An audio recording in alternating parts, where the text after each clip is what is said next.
All right, we are live here on YouTube. We are live on Rumble. We are live on Spotify, and we will be recording this for the radio interviews. We have a very special guest. He is also a radio personality. He was part of the American Values PAC, senior advisor to RFK Jr.'s presidential campaign. It is Larry Sharpe. It is Sharpe, Sharpe, way.com. He is on the radio, as I stated. It is the Sharpe Way at WSYL, 1 p.m. Eastern time. He's on a couple other radio stations. We'll get into the nitty gritty of that in just a moment. But Larry, such an honor to have you on. Heard so many good things about you and what you and All Tony did lies. throughout the campaign. All Phenomenal lies. job.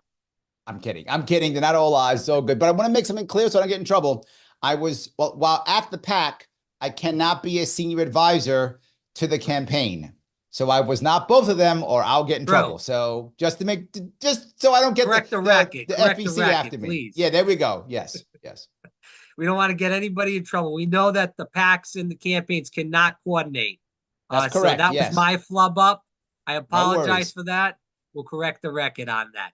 But Larry, thanks so much for coming on and telling the truth about everything that's going on in the country.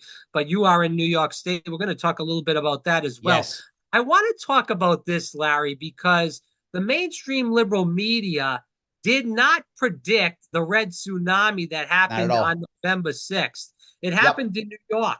It happened in my state of Florida, where Donald Trump won by 13 percentage points. Huge for the state of Florida, where it was a 1 percentage point win for Trump in 16. In 20, he lost. He won rather by 3 points, and then all of a sudden in 24, he won by 13 points. Marijuana lost in Florida. Abortion lost in Let Florida. me give you a couple Go ahead. things, couple reasons why. So I'll be very honest. I'm a New Yorker, right? Yes. So I sent you about 500,000 of my people in the last couple of years, and I made Florida red, right? My people have been going to your place for years, and since Cuomo, when he was our governor, he said there is no room in New York for conservatives. He said that, and then Kathy Hochul, when she took Right. over, she doubled down and she said, "Oh, you're a conservative? Why don't you get in a bus and go to Florida?" And a lot of conservative New Yorkers went, "Okay, yeah." And they got on the bus and they went to Florida. And then she said, just before the election, my governor did say, if you vote Republican, you are both anti-woman and anti-American. So all I can say to you is, you're welcome. There we go. Well, That's what what it happened is. to the Democratic Party, Larry? The 90s Democratic Party, more moderate. They were worried about the debt and the deficit. We Yep. saw Newt Gingrich and Bill Clinton work together, Yep. moderate on abortion as well. They've went total psycho now. Absolutely. And this is the thing look, there's a secondary issue here that the Republicans have to deal with. And I think Florida will deal with it also, which is the Democrats have become so authoritarian that if you aren't exactly what they say, you're out. Get out. We don't want you. Think about this. The coalition that Trump built is all former Democrats. Elon, Bernie supporter. Rogan, Bernie supporter. Tulsi, Bernie supporter. RFK Jr., 20, 30, 40-year Democrat, right? I mean, these are all Democrats who've been kicked out by the Democratic Party who said, where am I going to go now? And so now the Republican Party has a problem. It's a good problem to have for them, but it's still a problem, which is, how do I become the party of everybody not Democrat, right? And that's what they've become. The Republican Party has become, by default, the party of the working class, but it's not really. So it's kind of a party that isn't ready to be for the working class yet. It still has the old school Republicans from like Dick Cheney in it still, but it's now filled with working class voters.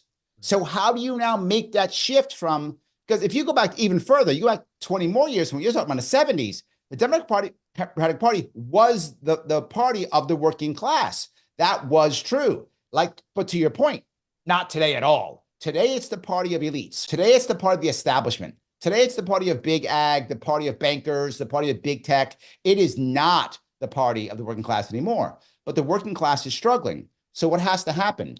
Here comes the hard part, which I think you also see this in Donald Trump's selections for his cabinet. There is still an elite Republican establishment that still exists. They didn't go away all of a sudden. They still exist. And they're heavily in the Senate. Remember, the Senate is every 6 years. So if a senator gets elected this year, he doesn't care about Trump. He got 6 years before he's got to worry about Trump. He's good. He can still be tough guy, whatever he wants to be, tough guy, whatever he wants. And a lot of those guys are neocons. Yeah. So that's why he's got to say, look, if I want to get my people here that I want, fine, I'll give you a Marco Rubio. Yeah. Fine, I'll give you this. Like, he's got a horse trade still. I know a lot of people are ecstatic with Trump's victory. And that's good. Yes, I'm not upset about it. You should, but understand the war's not over. This was a battle that was won, and we still have more battles to fight if we're going to make change in the country. Remember, the Democrat establishment is always there, Trump. In fact, the Democrats in general hate Trump. But the Republican establishment also hated Trump back in 2016, 2020, and there's still some that are still there. A lot of them have left, either walked away or gone to the Democratic Party. But some of them are still there, and they still don't like Trump. He's not one of them. They don't like it. So he still has to have that back and forth. It isn't as easy as somebody might think. So I wanted to bring that piece up to you and to your audience to understand that the war isn't over. No. Well, I wanted to go back and talk about your relationship with Bobby and how that started out. I remember because I interviewed Dr. Robert Malone. He went to Bobby's kickoff in Boston when the campaign started, when Bobby was a Democrat. We'll get into the nits and crannies of what happened with that. But just to break into that, can you talk about your relationship with Bobby Kennedy and how it started? The reality of it is I wasn't a huge Bobby Kennedy fan. Being very fair, I wasn't. I am all about independent parties making impact. Yeah. I've been that way since Gary Johnson of 2012, right? That's where I've been. I was like, I got to try to make it. I was a surrogate for Gary Johnson in 2016.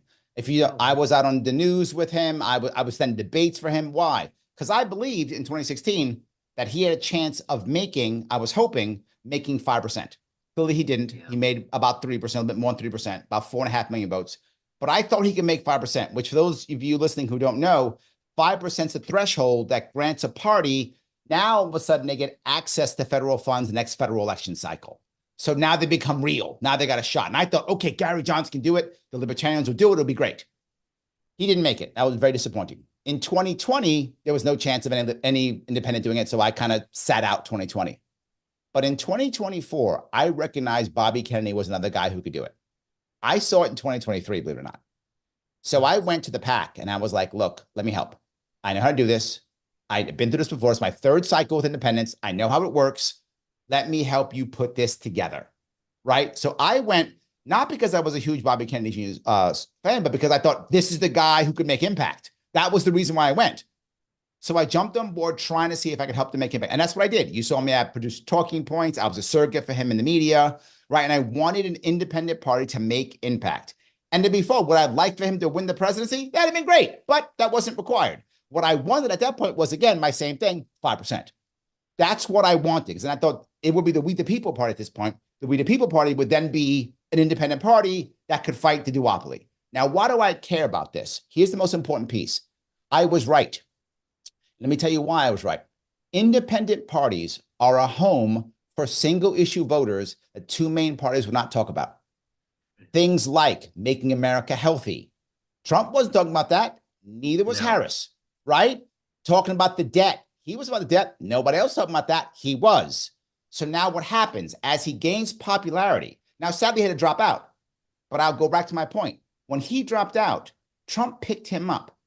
And what Trump actually picked up was two things. He picked up at least 3 to 4 to maybe even 5 million votes. That made his victory decisive. Now, he might have still won. I'm not saying he won because of Bobby. I'm not saying that. What I'm saying is that victory was decisive because of Bobby Kennedy Jr.'s people. That's why it was decisive, which, again, the country needed a decisive victory. So I'm happy that happened. We didn't need to close. We needed decisive. And it was. It was resounding victory. As you said, it was a red tsunami. Why? MAGA can be seen as a bit masculine, a bit forward. It can be seen that way. But MAHA, Make America Healthy Again, is not seen that way. MAHA brings in moms. MAHA brings in families. MAHA is a family idea of everyone knowing somebody they had to take care of who has a chronic illness, whether it's themselves or somebody else in their family. Food, good food, farmers, things like that. That's what closed the feminine gap. Remember how they were talking about, oh, the women, and blah, blah, blah. In comes Bobby Kennedy Jr. If you've been to Bobby Kennedy Jr. events, full of women. Full of women. They loved what he was talking about. And they all came over. And here's why I know this. I went to many events, and I would find people who are Democrats, people who don't like Trump. They don't like how he talks. They hate him on Twitter. They think he's a mean guy. They don't like him. You know, you've met them all over the place, right? So I'd ask her, I say, okay, I get it, but you're about to vote for Trump. Why? You know what they would tell me? I'm not voting for Trump. What? I'm voting for Bobby through Trump all the time. Or I'm voting, I'll give others credit too. I'm voting for Tulsi through Trump, right? So the coalition that Trump put together, that was the genius that made this decisive, because a lot of people logically might have said, yeah, I think Trump's better for me, but they've been told that that Republicans were evil for 30, 40 years. So how do you come up with Republican? They're all evil, right? My government tells me they're all evil. But now all of a sudden, Bobby Kennedy Jr. is going, no, I got you. Tulsi, I got you. Elon, I got you. All of a sudden they go, oh, and now the emotional piece hits, connects with the logic, they vote Trump. So I think my long-winded way of saying this is independent movements matter, whether they win or not. Independent movements have power, whether they win or not. They move the conversation in the other two parties. And this is why I got on board with the RFK Jr. Campaign. This is why I was a surrogate from. This is why I'm talking to you about it now.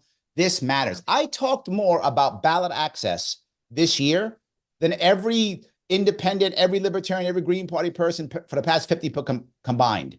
People saw, they also saw something else. They saw how the DNC used the court system to attack and crush an independent candidate. They saw how the DNC used the media to completely discard an independent candidate. They watched it happen, which has happened to me and others who run independently all the time. Right. RFK Jr.'s campaign shined a light on so much of the corruption, the meanness, the unfairness that our system is, and prove that independent campaigns do matter. I want to tell everybody we are speaking to Larry Sharpe. It is theshopway.com. The Shopway is at WSYL and a couple other radio stations. We'll get into that as the radio show goes on. It is at 1 p.m. Eastern time, again, on WSYL. You can just go to Larry Sharpe YouTube. You'll be good. Larry Sharpe YouTube, you're good. All right. Larry Sharpe on YouTube. Check it out. Definitely go there. Subscribe, like, share. All of Larry's work. Larry, I want to continue on about this. You are a libertarian. You ran for libertarian as governor against Andrew Cuomo.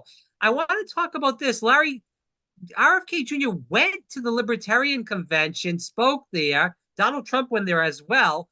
Why did RFK Jr. not run as a libertarian and stayed in the We the People party when there was more support, I feel like, behind that libertarian movement? There's a couple things. One, I want to give credit where credit was due. 3 people came to the Libertarian Party this year. It was RFK Jr., Donald Trump, and Vivek Ramaswamy. RFK Jr. and Vivek did a very good job. They came to the Libertarian Party convention and just said, I'm not libertarian, but let me tell you where we agree. Right? Here's where we agree. Here's the aspects that we are simpatico on. We're not simpatico on everything, but here's the parts we agree. And we loved it. We gave him standing O's. We loved it. We were happy.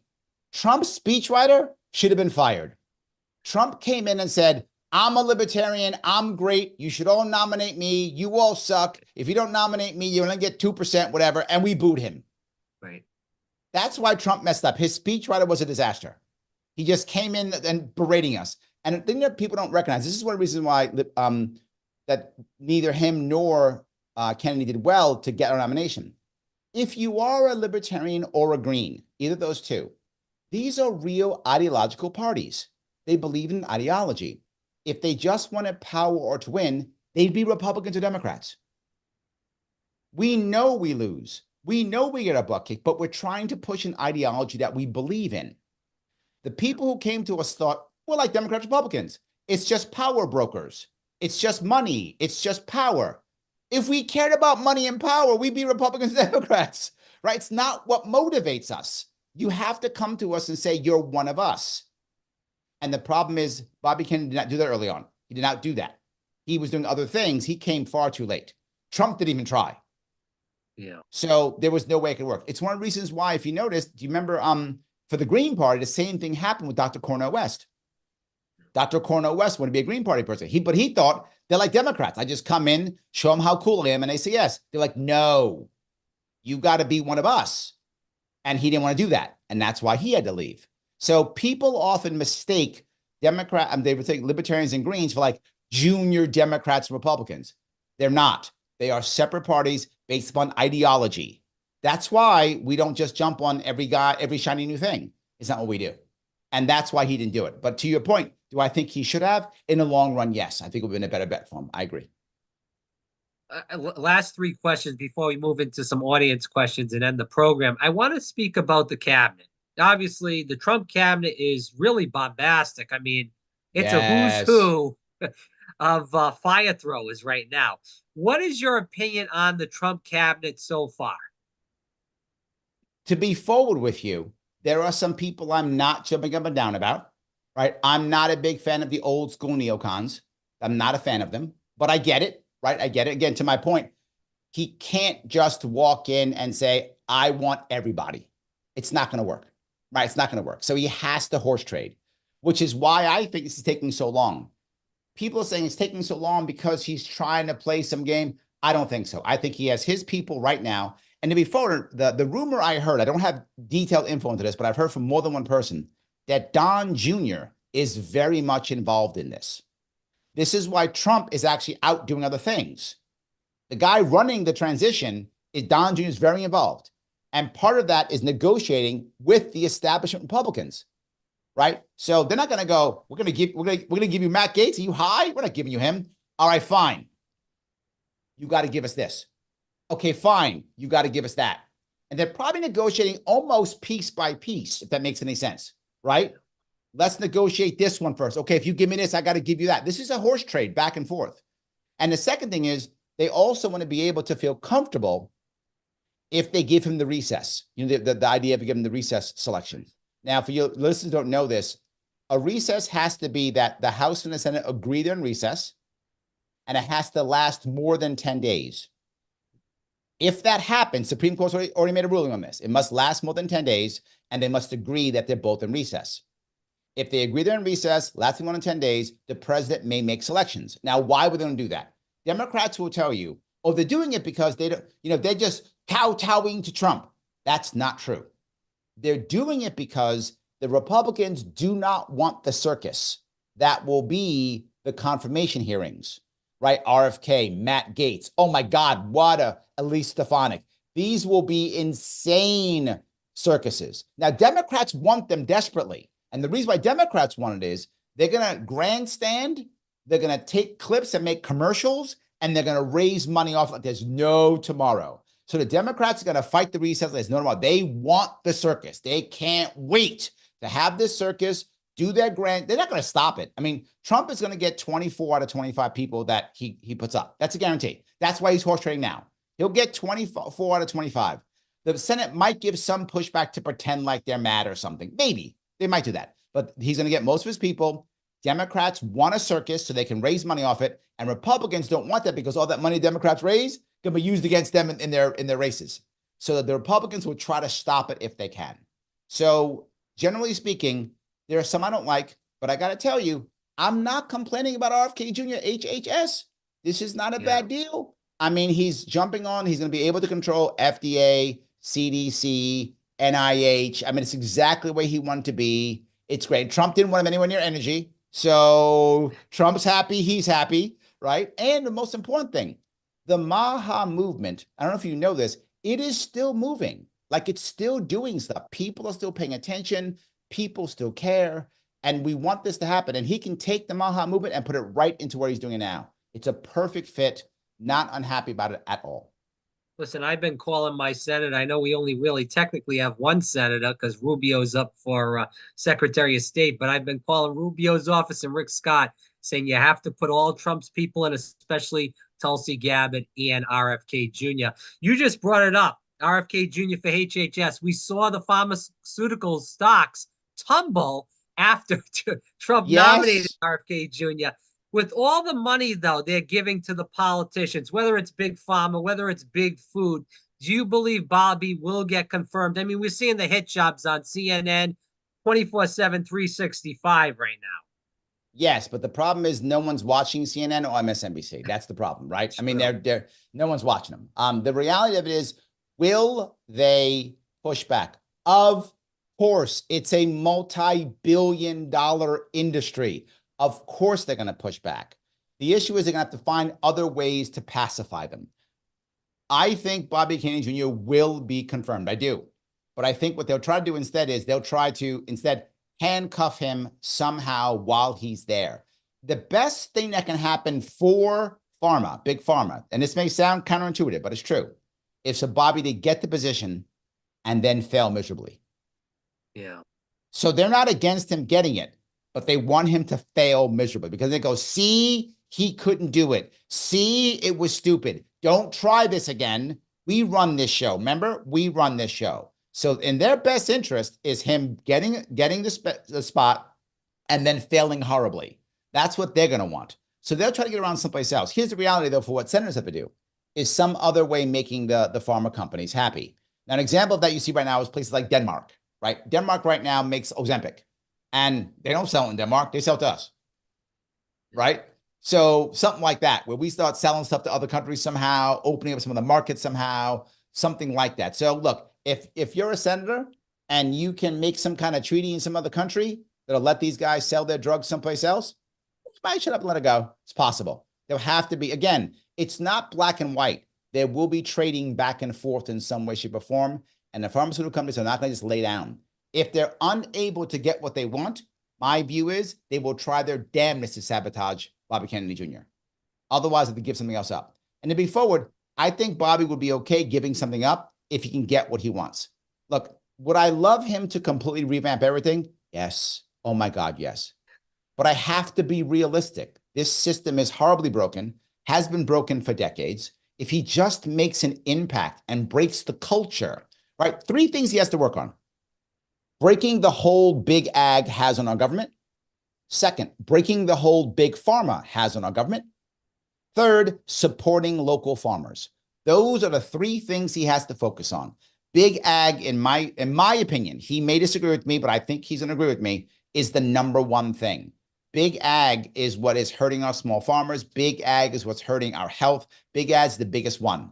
The second one's big pharma. And it doesn't mean that you can't eat. I want to be clear on that. It doesn't mean you can't have McDonald's anymore. It doesn't mean that. If you want to have McDonald's, have McDonald's. It's up to you. But there's 2 parts of this that matter. #1, you should be informed of exactly what is in and what isn't.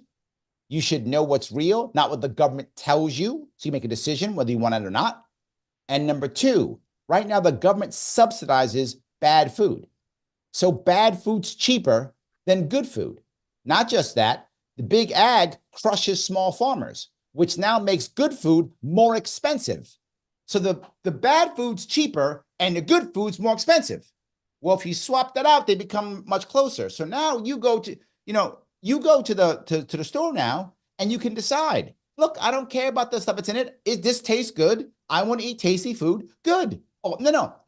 It's the same. So I'll get the healthier stuff. Right now, most people go to the store going, what the hell can I afford to eat? It's so expensive. I still want to fill my gas tank and I still want to have heat. So, well, in Florida, you don't care, but in New York, we care about heat. Anyway, you care about AC or whatever. Yeah, you care about air conditioning, whatever you write, same thing, right? But you care about something. And you're like, you know what? I can't afford the healthy food. I got to pay for my cooling or my heating. I got to do that. You change that and now people can make better choices. But I'll go one step further. Imagine if you can go to McDonald's and you get a hamburger that's fried in seed oils if you don't care, or fried in something else that may be the same price, just a little bit more expensive. And now you can choose which one you want. Choice is the key. We don't have that. We have government's been telling us forever, oh, you have diabetes? Eat more bread. Oh, you're overweight? Eat more bread. Oh, you have a headache? Eat more bread. Oh, your foot hurts? Eat more bread. Eat more bread has been their answer for everything for 50 years. That's got to stop. And that's what he's trying to achieve. So that's why I think big agriculture is the first piece. And I'll go one step further, which will affect big pharma. If we have better diets, if we eat better food, and stuff isn't in, all the chemicals are in our food, we'll have better mental health. Right. And that will affect big pharma in the right way. Since I was affected, we have to tread very carefully on this question before we hit the audience questions about the jabs. Okay, my body, my choice for abortion, but not for the jabs. We saw My that. body, my choice when I decide so. Correct. So, yes. So, obviously this is important to me because I was injured by this product. Mhm. With that said, Larry, how is this going to play out? They are making fun of him. They've been Of starting course. since the campaign started, saying Yep. he's kabuki theater, all this silliness. He's a quack. The list goes on and on. Do you feel like, again, this is something that's very tough to break with the jabs, whether it's COVID-19, whether it's the other jabs, even talking about autism, they've made him look like a fool with the jabs. So is there some inroads he can make with this, or is this just very hard to break? Two parts. Number one, everybody knew this on election day, and the country still overwhelmingly voted for him. Mm-hmm. Let me say it again. Everybody knew this on election day. There was nobody who didn't think what you just said was not true on election day. And by the tens of millions, they voted for this. So let's just make that part clear. The scolding and the yelling and the dismissiveness and the anger and the insults, none of it worked. America is tired of being scolded. That is what this election was about.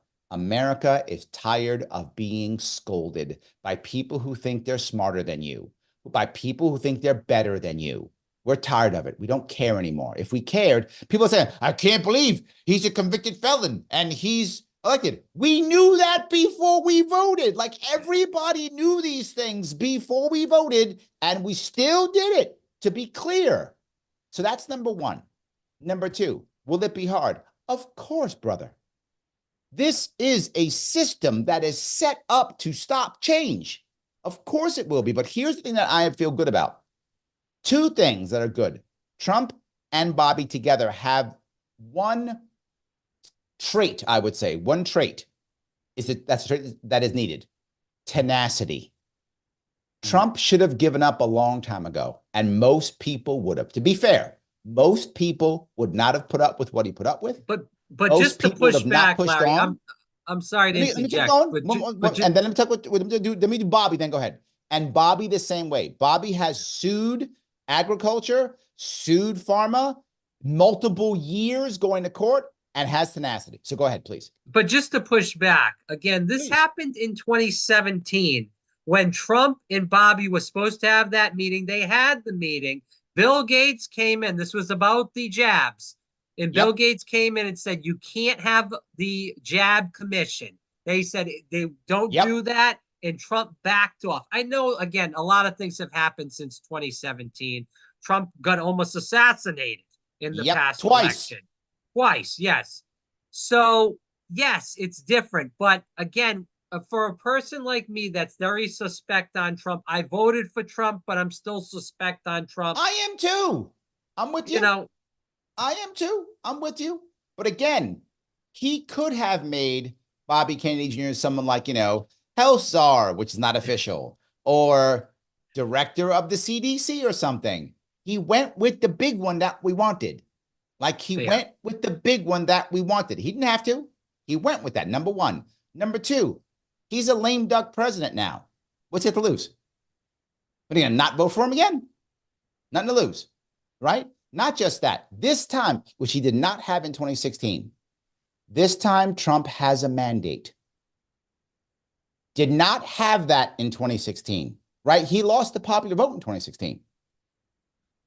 This was, and he won the House, he won the Senate, he won the popular vote, electoral vote, and right now has the Supreme Court.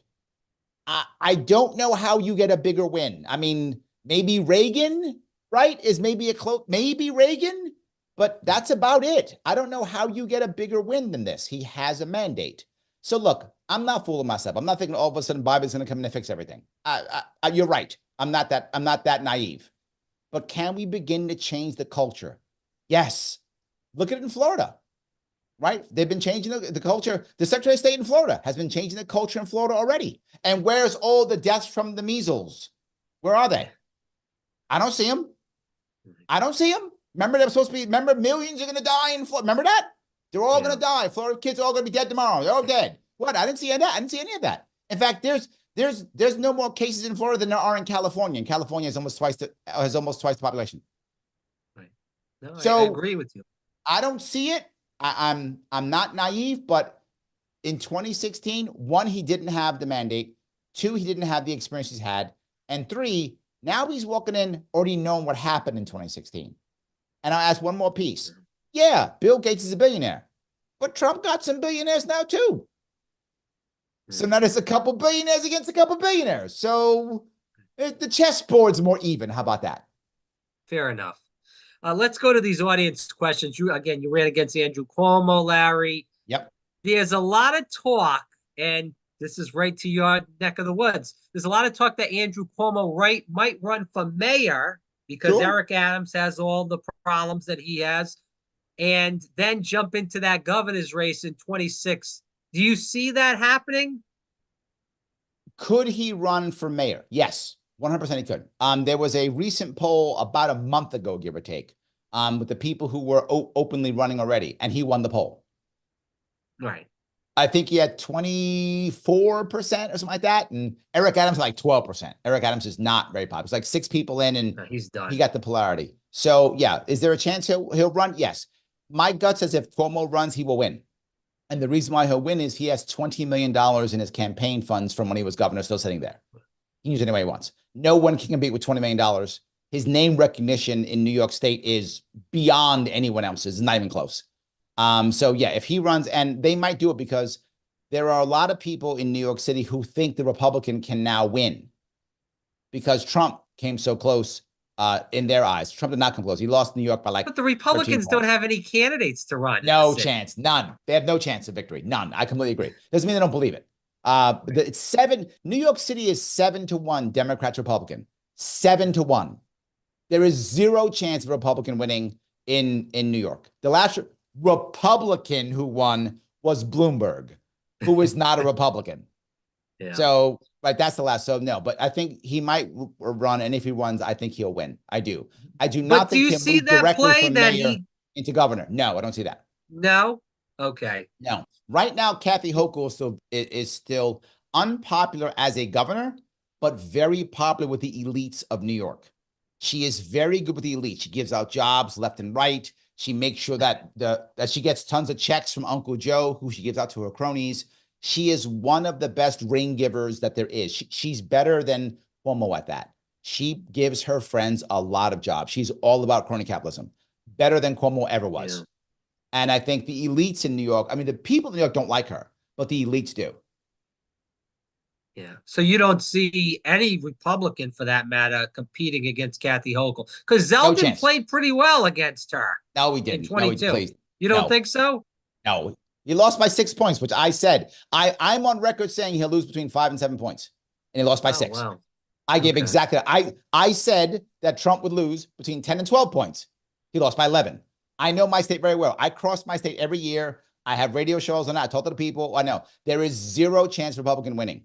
Zero. A Republican has not won any statewide election in my state in 22 years. Not governor, not senator, not AG, nothing in 22 years. And the state's getting bluer, not redder. If you were to take all the Republicans and all the independents, add them together, they don't match Democrats.